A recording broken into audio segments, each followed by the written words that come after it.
Welcome back to Common Knowledge. Let's finish the week out strong with a few more common Magic the Gathering cards. And I'll let you know, are they any good in the Pauper format or not? Let's get started with our first card on this fine Friday. Circle of Protection White. We've done the Circle of Protections a while ago, or we did one of them and I kind of talked about all of them. I do want to go back, though, because I'm pretty sure when I talked about Circle of Protections, I talked about them more accidentally. I ended up talking about them more from a commander perspective. And I've reevaluated them somewhat recently from a Pauper perspective, which is what this channel's supposed to be about. So I'm sorry for the previous, what I imagine was kind of a poor analysis.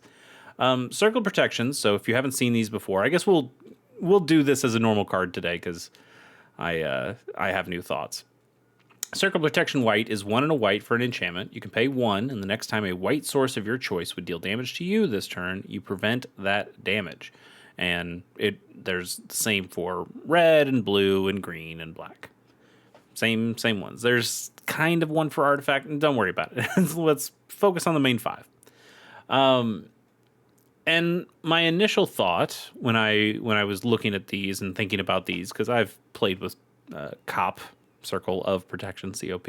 I played with these COPs for a long time in the past, and I think the general, I was about to say the common knowledge, which is the name of the channel, but the general idea, the common philosophy, I suppose some might say, is that Circle of Protection Blue is probably one of the worst ones.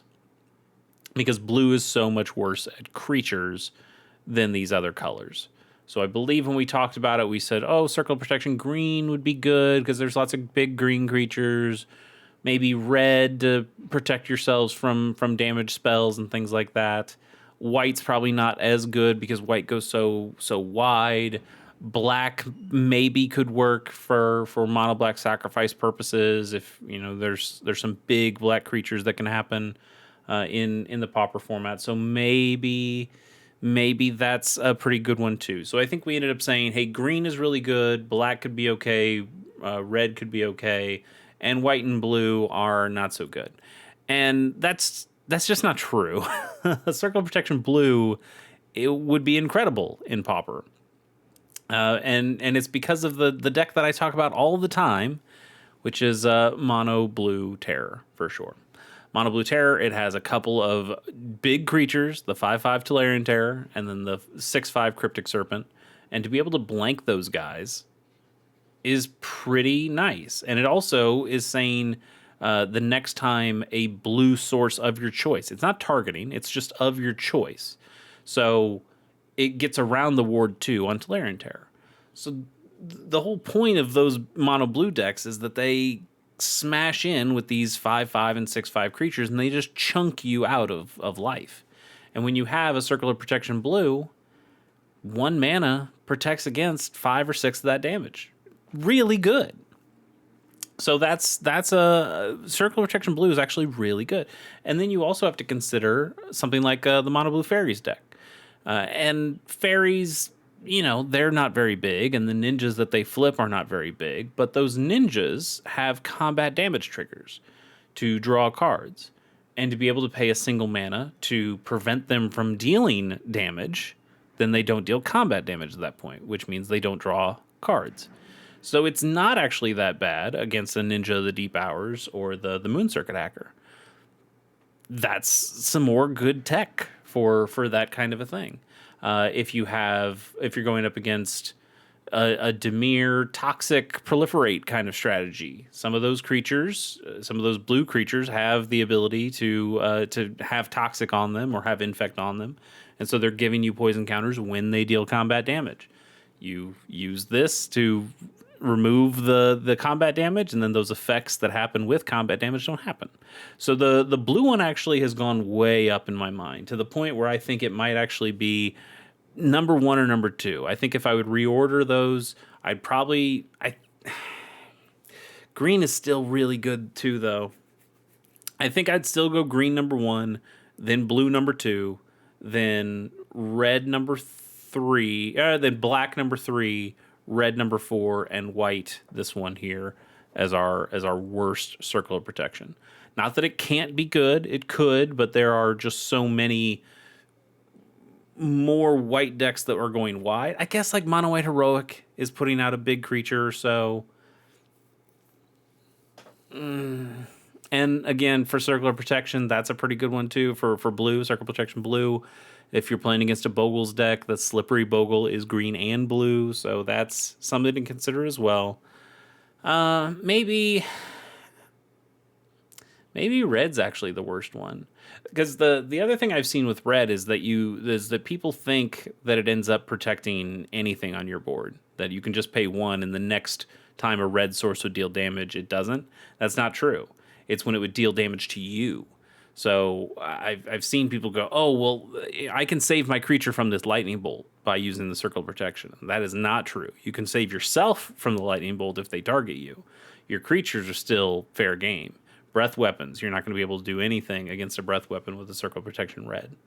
So I guess maybe you could argue that circle of protection red is the worst, which doesn't sound right either, because there are lots of red things that deal direct damage to you. Although there are lots of red things that are spread out that deal small points of damage to you.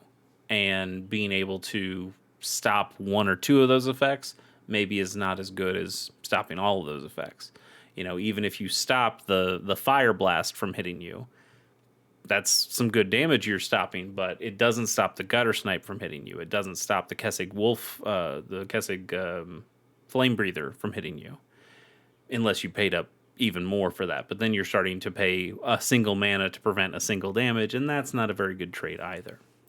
So anyway, this is a very long way of saying I've reevaluated circular protections. I actually think circular protection blue is incredibly good in a Pauper sideboard now, and maybe something to consider if you're in white. I think the other ones are not as necessary.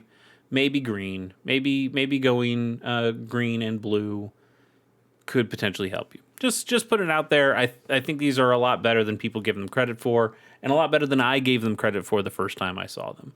I'm actually going to bump them up. I don't remember what I gave them the first time, but I'm pretty sure I didn't give them over a 5. And this time I am going to give them over a 5. In fact, I'm going to give them a 5.5 because I think circular protection is pretty solid as a sideboard piece, but still pretty solid.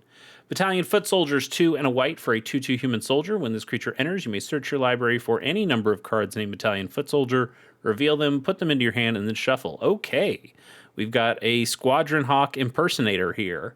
Not as good as Squadron Hawk, costs more than Squadron Hawk, doesn't fly, it does have better power and toughness, but this functionally does what Squadron Hawk does, which is goes and puts potentially up to 3 additional cards into your hand, which then you can use with brainstorm shenanigans and library shuffling shenanigans, whether it's with one of those Lord of the Rings land cyclers, or it's a fetch land or something else, or anything that can shuffle your deck. That's a good way of getting a bunch of card advantage, putting some cards back that you didn't need, shuffling those away so you're not losing your tempo. That's not bad. I mean, it's not bad even if you didn't have those other cards to make that combo strategy work. You still are playing 1 card and getting 3 cards back. That's pretty good, even if the cards you're getting back are still just 3-mana 2/2s that aren't very good. Still, that's a lot of cards. If you need cards to discard because your opponent's forcing you to discard cards, if you have something that allows you to discard cards to make things stronger, there's the that is it like a 0/4 that if you discard a card, it gets bigger or it gets more toughness. That's like a combo that gets used in Pauper. This is an interesting way. White can't draw cards super easily, so to have a card that gets you a bunch of other cards, okay. You're never going to play this over Squadron Hawk, but are you going to play this in addition to Squadron Hawk? Maybe. I don't see anyone who does, but you could. I think you're starting to waste a lot of slots in your deck, though, if you're playing 4 Squadron Hawk and 4 of this guy.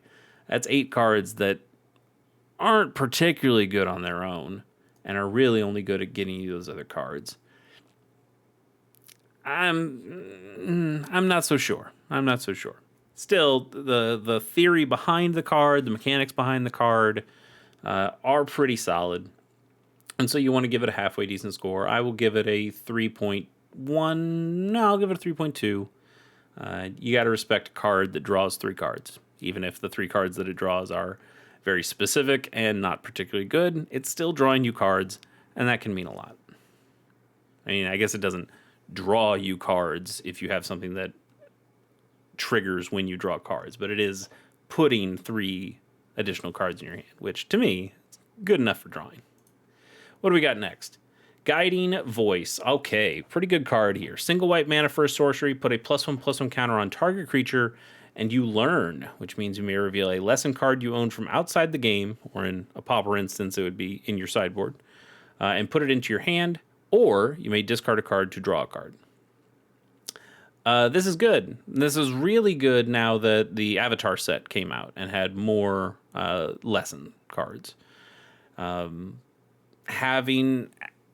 access to a bunch more cards that you can kind of tutor in whenever you need to is really good. You know, Origin of Metal Bending is a green spell, and this is a white spell, so you'd have to be somewhat in Selesnya.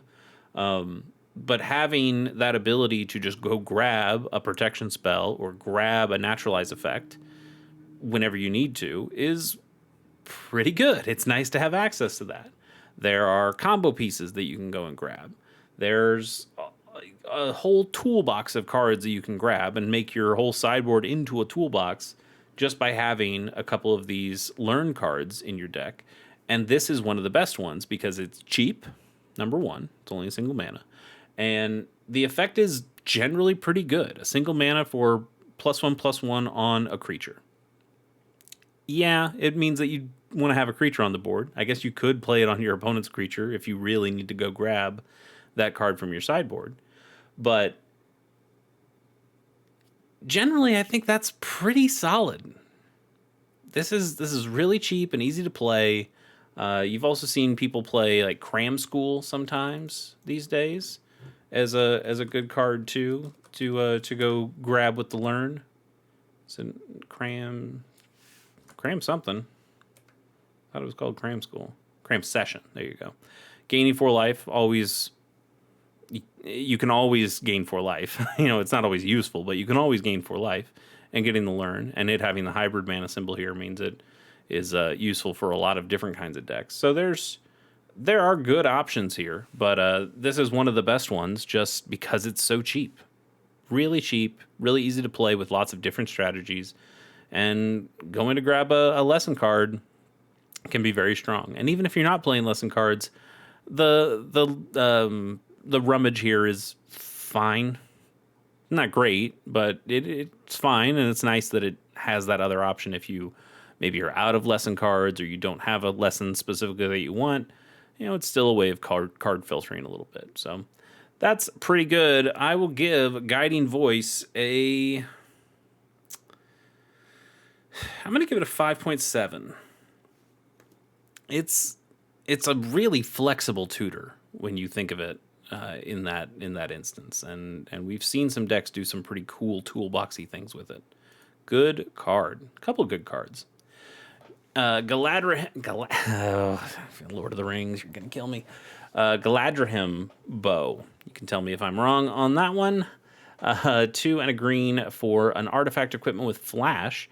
And when this equipment enters, you attach it to target creature you control, and you untap that creature. An equipped creature gets +1/+2 and has reach. Equips for 2. This isn't too bad. 3 mana for a flash, +1/+2 and reach, and the untap. I guess that you do have to put that into effect as well. That's okay. I like a flash equipment that immediately attaches. Those are always nice to have. The untap and the toughness boost and the reach means that this thing is really meant to be a combat trick to stop an opponent's big flyer from coming in. Pretty cool. It kind of does what it needs to do here. I think the real issue here with a card like this, and not that it was getting played before, and another card knocked it out or anything. We weren't playing this card, but we have the guac and marshmallow pizza now, which not exactly the same, but it is an artifact that comes into play with flash, and when it enters, your creature gets a power and toughness boost, and it untaps. And this has a combo around it that we've seen, whereas the bow does not. The bow, being 3 mana, it is a little expensive to get on the board. I do like that the equip cost isn't that big, though. But usually what happens is that something will either have a small initial cost and then a big equip cost, or it'll be flipped around. And this one is kind of a medium cost to put out and a medium cost to equip. So it's not good either way. It's just kind of fine either way. Overall, this is a relatively disappointing card. I think the stats aren't quite good enough either. I think for 3 mana, I'd want this to bump up. I don't know, maybe be 1/3, 1/4, or 2/2 at least. I don't know. I want a little bit more out of a card like this. +1/+2 in reach doesn't quite do it for me. Still though, I like flash equipments. I think those are fun. And I'll give this thing a 2.8. Next up is Apex Hawks. That's a big bird. Oh wait, that's a rat? Never mind. That's not a big bird. I thought that was like a buffalo initially, and then I saw the tail.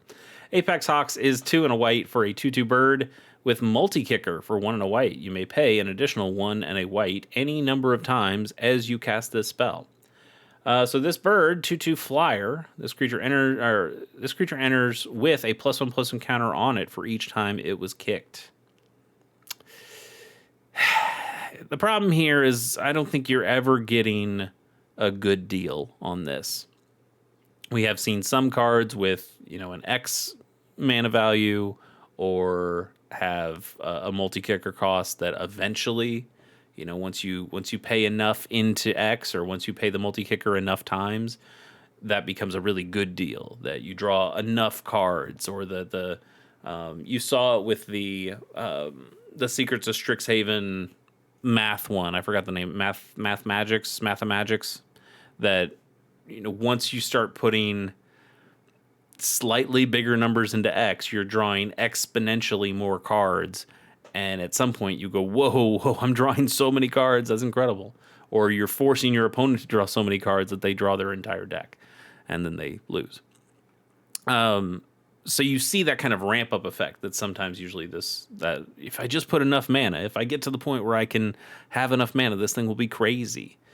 And this doesn't quite get there for me. Because let's do the math. Let's do the practical here. 3 mana for a 2/2 flyer. Not amazing. It's fine, but it's not amazing. 5 mana for a 3/3 flyer. Not that good. 7 mana for a 4/4 flyer. Now it's pretty bad. 9 mana for a 5/5 flyer. What are you doing here? And it gets worse as you go. It's not good. It's not good. I guess this is fine in more of a limited perspective, that it's a little bit modal. It's something that works in the late game, and that works for Pauper too, but generally I think limited, it makes more sense because limited games go on a little bit longer than Pauper games do. Pauper has gotten pretty darn quick over the years, and I don't think it has room for a pretty bad flyer that can get slightly better, but never is a good rate. And in fact, becomes a worse rate the more times you use the ability. It's kind of a feel bad, I think. I'm not sure what else you could do, though, because I don't think you can make the multi-kicker a single mana. I think that could get to a point where maybe it gets out of hand, makes it too modal. This does force you to only use it maybe once or twice as you're casting this guy. So generally you're going to be dealing with anywhere from a 2/2 to a 4/4 when you play it, but you're never going to feel good about playing this card, and so you probably never will. play this card. I mean, never, and also never feel good about it, I suppose. I'm going to give this thing I'm going to give it a 2. I don't think it's quite 1 territory. No, I do. I do think it is. I'll give it a 1.8. Yeah. Sizzling Barrage, 1 and a red for an instant. Sizzling Barrage deals 4 damage to target creature that blocked this turn. Well, was it yesterday or 2 days ago we saw a 4 mana red spell that dealt 4 damage to target creature, and we thought that was really bad. Well, this is 4 damage to a target creature for 2 mana, so that feels like a big upgrade, but it has to be against a creature that blocked this turn, which is very specific. It requires you to have attacked with a creature. It requires them to have blocked with the specific creature that you want to deal the damage to, and it causes the combat math to be pretty specific. You need your creature to do so much damage, or you need them to block the one creature that deals them so much damage that you can clean up the rest with Sizzling Barrage. That's a little too specific for me to feel comfortable playing a card like this. So I don't like it for that. And plus, we've mentioned in the past, we don't like the 4 damage. We want to hit that 5 damage threshold, which, if your creature is being blocked, presumably it attacked with a point of power on it. So I guess you are kind of getting to the 5 mana damage threshold here, but in a roundabout way that I don't particularly like. I think this card is extremely narrow, and that just doesn't sit well with me. I'm going to give this thing a 1.6. I think it's really truly pretty bad. What do we got next? It's Philagy Archaeologist. Here's a pretty good card. 1 and a blue for a 0/3 human scout. When this creature enters, you mill 3 cards. You may put a non-creature, non-land card from among the cards milled this way into your hand. If you don't, you put a +1/+1 counter on this creature. This is solid. There's a ton of cards that you can get back this way. Non-creature, non-land, so that means you can get your enchantments, your artifacts, your instants, or your sorceries. We don't have battles or planeswalkers yet in the Pauper format, so we don't have to worry about those two. But that does give you a pretty good selection of cards you can pull back. I think most of the time this thing is getting back instants and sorceries. Sometimes artifacts, though, too. It's pretty darn solid, and you can pair it up with some pretty cool cards as well. I've seen it paired up with Mystical Teachings to do quite nicely. This thing grabs your Mystical Teachings. Your Mystical Teachings can then go and tutor up whatever else you need for combo kind of pieces that way. This is a good way of getting potential kill spells. In some kind of snow deck, this can get your Screds back. That's kind of nice. There's all sorts of the things that this thing can grab back. And you could blink or bounce this thing and get a little bit more value out of it. Even if you whiff, this thing becomes a 1/4, which is a relatively good blocker at that point for 2 mana. I think this is just overall a pretty solid card, and the potential card advantage, not card advantage because you're spending a card to get a card, but the cantripping effect can be pretty useful, and it is card selection, at least in that way. I like this card a lot. I've seen it do some good work in lots of decks. Not a whole lot of super meta decks, but some fringy popular decks and even some halfway decent decks. But I think it's a really good card for people who like brewing and people who like finding, well, I guess that is brewing, like finding weird combos and stuff like that. Philagy Archaeologist, solid card. I like this one quite a bit, and I'm going to give it a 5.7, I think. Nah, I can go higher. I'll give it a 5.9. Cool card. Frostbridge Guard, 1 and a white for a 2/2 elemental soldier. You can pay 2 and a white and tap it to tap target creature. We do like tappers around here. That is a type of creature, not a creature type exactly, but one of the archetypes of creatures, I suppose, that I do have some affinity for, but it's not an affinity creature. I'm falling into all sorts of rhetorical holes here. Tapping creatures are cool. I think they are. Master Decoy, card I love. This is a little expensive as far as tappers go. It's nice to get it down. It is a Grizzly Bear, a 2 mana 2/2. We're okay with that. but 3 mana and tapping this guy down to be able to tap something else down, I think is asking a little much. That's asking for quite a few resources every turn that you want to make this work. That doesn't sit so well with me. A pretty bad example of a tapper, I think. I'm going to give this thing a 2.8. Bewitching Leechcraft is 1 and a blue for an enchantment aura that enchants a creature. When enchanted aura enters, you tap enchanted creature. Or when this aura enters, what did I say? When this aura enters, tap enchanted creature. An enchanted creature has, if this creature would untap during your untap step, remove a +1/+1 counter from it instead. If you do, untap it. This is an interesting idea. We've seen some cards, some removal cards, do not exactly similar things, but in auras that will go on creatures that will functionally stop them. You know, Unable to Scream from Duskmourn is pretty good, especially because it's a single mana. It turns the creature into a 0/2. That's okay, but it doesn't stop the creature from attacking or blocking. It just makes it really small and makes it lose all of its abilities. So if they still put a bunch of 1/1 counters on it, then that creature is still pretty viable.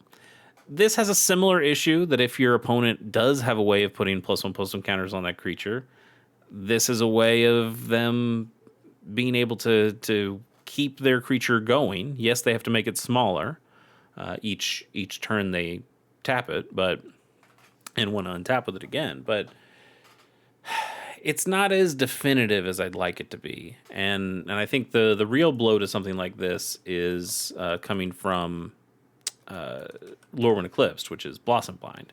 Same mana cost, enchantment aura, enchants a creature. When it enters, you tap enchanted creature. All that's pretty similar. But this one says enchanted creature can't become untapped and can't have counters put on it. And at that point, you go, wait a minute, is this just strictly better? And the answer is yeah. Yeah, it is. So you never really play Bewitching Leechcraft ever again when you have access to Blossombind. Blossombind's a pretty good card. We're getting to see this played a little bit more in Mono Blue Fairies and maybe a couple other places, but Fairies is one of the places that it goes where it took the spot of Unable to Scream in most decks. I think some people are still playing Unable to Scream, which is still a good card, don't get me wrong, and cheaper than Blossombind.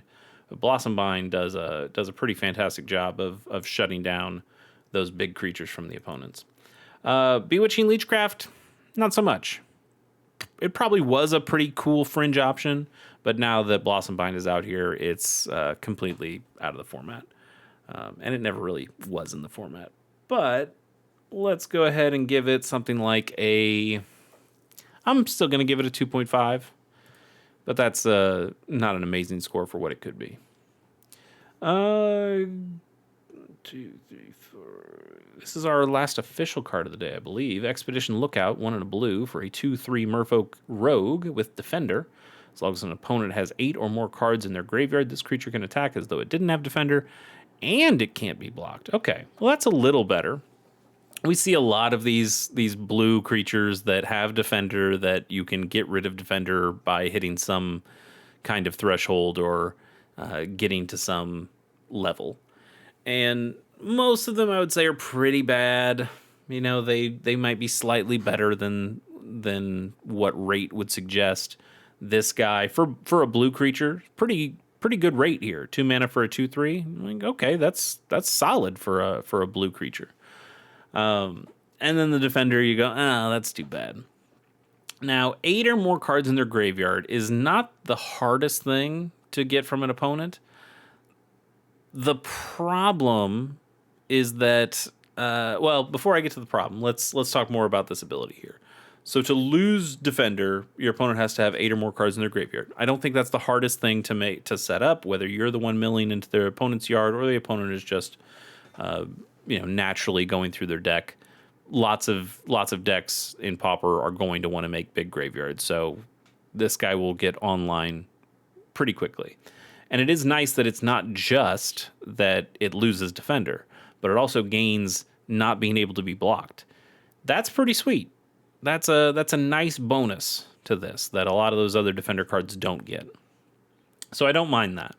What I do mind is that because Pauper has become such a graveyard-focused format, there are so many decks that care about graveyards, which means there are so many graveyard hate pieces out there.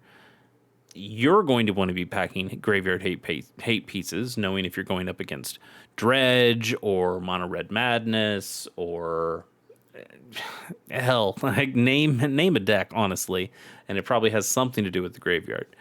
And now you're stuck between, do I want them to keep their big graveyard and be able to attack with this guy, or do I want to remove their graveyard because they can do something really scary and explosive, and this guy continues to be just a 2/3 with defender, which isn't very good. And I think you come down to not wanting either of those options. Like I just don't want to play the card at this point. Not only because it's not a very good card to begin with, 2 mana 2/3 at its peak, 2 mana 2/3 that can't be blocked. Okay, that's fine. That's okay, I suppose. But having to jump through those hoops and then having to make those decisions, and those are not, let me pick which choice would be most advantageous to me. It's let me pick which option would be the least worst for me. And I don't like having to be put in a position where I make those choices. I want to make the choices of, well, which good thing do I want, not which bad thing am I hoping to prevent. That's the wrong mentality you want for a Pauper deck. I don't particularly like this guy. I don't think you should like him either. Let's go for a